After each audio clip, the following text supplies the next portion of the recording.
My name is Tamara, and I guess you could say I'm a widow. It's been a year since my husband passed away. It's a title I never thought I'd have, but life has a funny way of changing things when you least expect it. Travis and I were deeply in love, the kind of love you read about in romantic books. We met in college, where we were figuring out love and life together. Travis was amazing, a charming guy with a smile that could light up even the darkest day. We were that couple everyone secretly envied, and life was good. We thought we had all the time in the world. But let me tell you about Travis' background. He had a tough childhood. His dad passed away when he was just a little boy, leaving a hole in his heart that never quite healed. His mom, Carolina, was something else, and I mean that in the worst way. Instead of being there for Travis when he needed her, she was off chasing her own love stories. Travis was practically invisible to her. Carolina remarried a wealthy man named Frederic, who lived in a completely different world. She cut ties with Travis like he was nothing, focusing only on her new husband's money and the fancy life they had. Frederic bought her a house, cars, and many other things, and she acted like Travis was just a nuisance. It was heartbreaking to see Travis struggle with her indifference.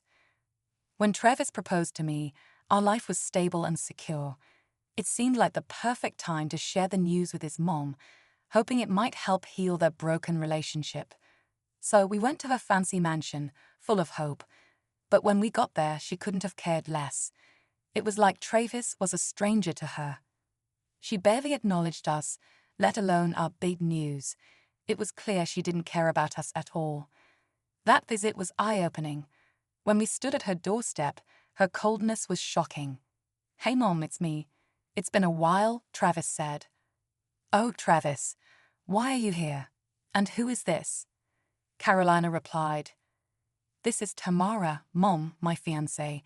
Nice to finally meet you, Carolina." "I've heard a lot about you," I said. "Fiancé, huh? You're engaged, and that's why you're bothering me?" Carolina asked. "Mom, we thought you'd want to know." "I've missed you," Travis said. "Missed me, Travis? It's been years." "I've moved on," Carolina replied coldly. "Mom, please just listen. We're getting married soon, and we'd love for you to be part of our lives. We live just half an hour away," Travis pleaded. "Rebuild what exactly, Travis? I'm busy. I have a new family and a new life. I don't need reminders of my past," she snapped. "We're not trying to remind you of anything, Carolina. We just thought you should know about our wedding plans," I added. "Wedding plans? How quaint. But I've got plans of my own, plans that don't involve you or Travis." "I'm sorry, kid," she said dismissively. "Mom, why are you doing this?" "We're your family," Travis said, his voice full of pain. "Travis, I don't have time for this. My husband Fred will be back soon. He's the one who matters now," Carolina said. Her words cut deep, rejecting her own son like that. How could a mother be so selfish? Travis was devastated, and I felt his pain. But life went on, and we got married. Our wedding day was magical, and as I walked down the aisle toward Travis, I knew I was making the right choice when I married Travis. We exchanged vows, promising to stick together no matter what. Our first year of marriage was filled with beautiful moments. We lived in a cozy little apartment that we rented while saving up for a house. It was just the two of us, so the apartment seemed perfect. Travis was the most loving and caring husband. He would surprise me with breakfast in bed, and every day felt special. We created little routines together, lazy Sunday mornings with pancakes and cuddles, and adventurous Saturday nights trying out new restaurants. Travis always remembered the little things, like how I liked my coffee and my favorite flower. We talked about our dreams, our future, and how we wanted to build a family together. Our first wedding anniversary was supposed to be a magical evening. I went all out with scented candles, flowers, everything. I was just waiting for Travis to come home from work so we could enjoy a fancy meal and toast to our love. But life had other plans. Instead of Travis, the phone rang, and it wasn't good news. It was the police. telling me that Travis had been in a car accident on his way home. All those romantic plans, all the effort I put into making the evening special, it all fell apart. The dinner sat there, growing cold, while I rushed to the hospital with my heart full of fear. I paced the hospital corridors, praying that Travis would be okay. But the doctors gave me the heartbreaking news. There was nothing they could do. They said he had a day or two left at most. It was a gut-wrenching moment. They told me I could go in and talk to him one last time. When I entered his room, I was overwhelmed with emotion.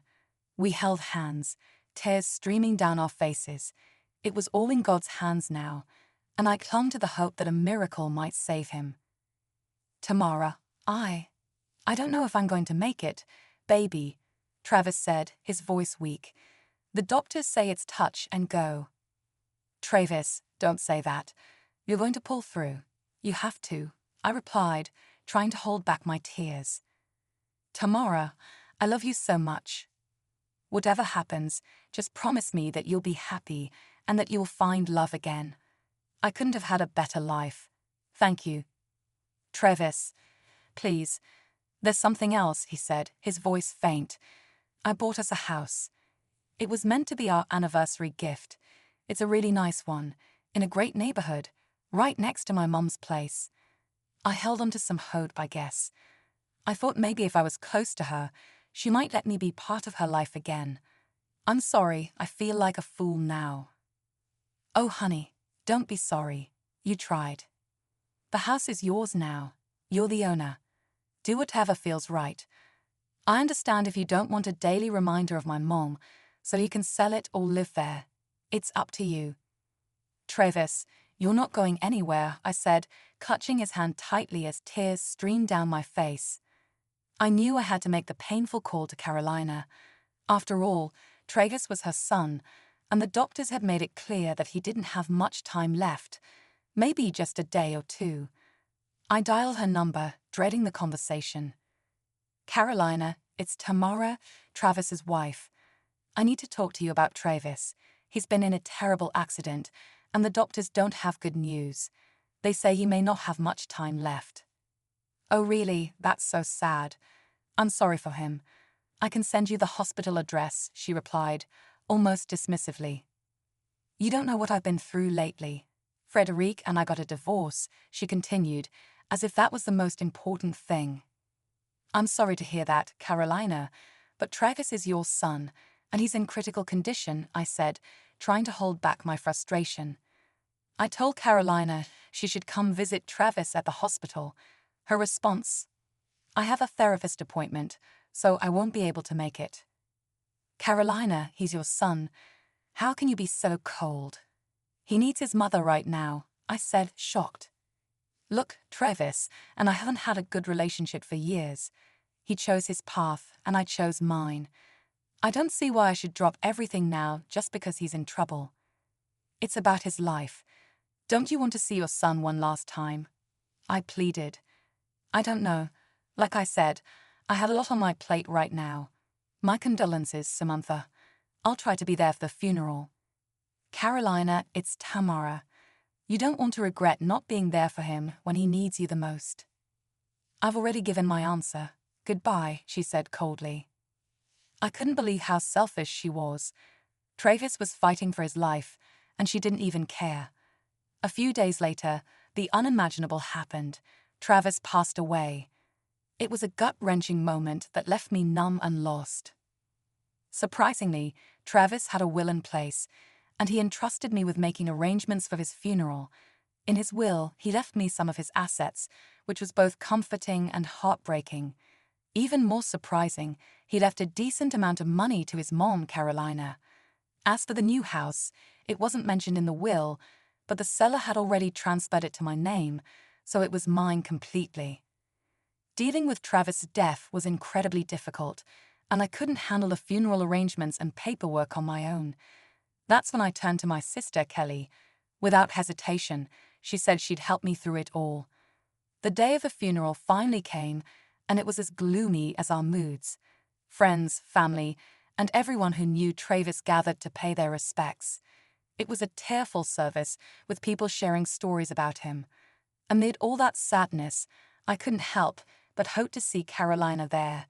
But she didn't show up. I couldn't let it ruin the day, though. Grief had already taken a strong hold on me. After the service, we headed to the reception. People shared stories, gave condolences, and there was food. The will reading was supposed to happen during this time, and I had honestly given up on the idea of Carolina showing up. I was trying not to break down when, lo and behold, Carolina strolled in. "Thanks for showing up so early," I said sarcastically. "You've got quite the alcohol scent about you." "Just a few drinks with a possible future flame," she replied casually. "Seriously, you missed your son's funeral service for that." "Oh, come on, sweetie. I needed something to soak up the booze. I felt a bit queasy after all that." "Carolina, I can't believe you. You couldn't be bothered to show up for Travis' funeral, and now you're here drunk for the will reading." "Honey, I don't do funerals. They're such a downer. But I'm here for the important stuff," she winked at me. I couldn't believe the nerve of this woman. Despite Carolina's outrageous behavior, it was time for the will reading, so I gathered everyone around. As the executor, I took a deep breath and began reading Travis' will. The room was filled with hushed anticipation, and Carolina seemed particularly eager. "Ladies and gentlemen, as the executor of Travis' will, I'm here to carry out his final wishes. Travis left behind some assets and his thoughts on how they should be distributed. Additionally, Travis allocated a separate account for his mother, Carolina. In it, he left a sum of $5,000. $5,000? That's all he left for me? Travis, my boy, you truly were a poor soul, a loser even in death," Carolina sneered. Everyone was shocked by her cruel comments. "Carolina, this is not the time or place for such remarks. Travis had his reasons for what he chose to leave behind," I said firmly. "Seriously? Was he even a lawyer or just pretending? I can't believe he didn't have any property or savings and only had that little bit stashed away. It's like he was good for nothing. Looks like the poor guy died from poverty." "You're clearly drunk, Carolina. You should leave," I said, my patience wearing thin. "Oh, you bet I should leave. He was a lousy excuse for a son, and I don't want anything to do with him," she said as she stormed out. As the hours went by, I couldn't shake the memory of that messed up day. Carolina's heartless act at Travis while reading still stung like a bad hangover. My sister Kelly came over, and we both vented our frustration and sorrow about Carolina, who had shown no decency for her own flesh and blood. Time moved on, and I started thinking about the house Travis had bought for us. The idea of living next door to Carolina was unbearable. I couldn't stomach the thought. So, I decided to take matters into my own hands. I got in touch with the real estate agent who had been dealing with Travis's house purchase. Luckily, Travis hadn't completed all the paperwork before he passed away, so with the agent's help, I finally took the keys to the house. It was a bittersweet moment, knowing this was supposed to be our new home, but it was also a painful reminder that Travis was gone. One day, I gathered the courage to visit the house. As I walked up the driveway, emotions hit me hard. It wasn't just a house. It was a mansion, much grander than I had expected. Next door, Carolina's house seemed tiny in comparison. I didn't expect to see such a huge, beautiful place. As I walked through the door of what was supposed to be our new home, I couldn't stop thinking about the life Travis and I could have built together. The pain was unbearable as I explored every corner of the house, haunted by memories of what could have been. I realized that I couldn't live there without Travis. Determined to sell the mansion, I stepped outside. That's when I heard a familiar voice. "What are you doing here?" "None of your business," I replied. "Oh my God, there was no house here some time ago. Don't tell me you're the buyer of this place. It would be the biggest joke on earth with that little money your fiancé left you. Can't you feel any sympathy for your own son, who talks like that?" "Sympathy for that loser. I should throw a party instead." "Carolina, can't you cut the insults? Travis is gone. Show a little bit of respect." "Respect? Travis was a fool, just like his father. You and he made quite a pair. Her words hit me hard, not just because they were harsh, but because she was his mom. Her cruel comments replayed in my head, making the pain worse. So I decided not to sell a house after all. I was going to move into the mansion, not just to show off or compete with Carolina, but because I needed a fresh start. Maybe this was what Tragus wanted, so I decided to do it for both of us. Packing up my stuff from our old apartment was tough. Everything had a memory attached to it, a piece of Travis. I wrapped up his photos, his favorite books, and all the little things we had collected over the years. When I stepped into the new house, it felt like a dream Travis was supposed to be a part of. The day I settled into the new house, I knew what I had to do. I baked a batch of Travis's favorite blueberry muffins, put on a nice sundress, and headed next door to face Carolina. I wanted to give her the news myself. She opened the door. "Tamara, what on earth are you doing here? What is this?" "Hi, neighbor. I just moved in, and I thought I'd bring over some muffins I baked." "What? How? When? Why?" "Let me break it down for you, Carolina. Travis bought this house for us as an anniversary gift. He probably used his savings." "Travis did that? Why didn't I know about it?" "Because, Carolina, you were too busy with your new husband and counting his money." "Tamara, I didn't know." "Of course you didn't. You've always been absent, from not visiting Tragus in the hospital during his last moments to skipping his funeral service and just showing up for the will reading." "I made some mistakes." "Some mistakes. Carolina, you've been cruel and disgusting. You ridiculed Travis when you found out he left you very little in his will. You didn't even give him the respect he deserved." "I never realized how much I hurt him until it was too late. Please, Tamara, I'm genuinely sorry." "Sorry now that you found out your son had some money left for you. Love should have been unconditional. You know what, Carolina? Enjoy the rest of your life seeing my face every day as a constant reminder of what you did to your son. It's been a whole year since Travis passed away. They say time can heal wounds, but that doesn't mean the scars disappear. I'm learning to carry on, step by step. Carolina, on the other hand, is spiraling down a different path. It's hard not to notice her from my home right next to hers. She's been using alcohol as a crutch, drowning her sorrows, or maybe her guilt, who knows. Every time we run into each other, she has a look of guilt, shame, and regret on her face, and I can't help but feel a bit of sympathy for her at times. She missed out on so much when Travis was alive, and her absence during his darkest moments, even at his funeral, is something I can't forget or forgive. One thing I've learned through all of this is that being a bad person doesn't get you very far. Sure, you might gain some material things, but you lose something much more valuable, yourself. People who are dishonest, cruel, or selfish might seem like they're winning in the short term, but in the grand scheme of things, they don't last long. It's the ones who show love, compassion, and kindness who leave a lasting legacy. So my advice to anyone reading this is simple: be a good person. It might not always be easy,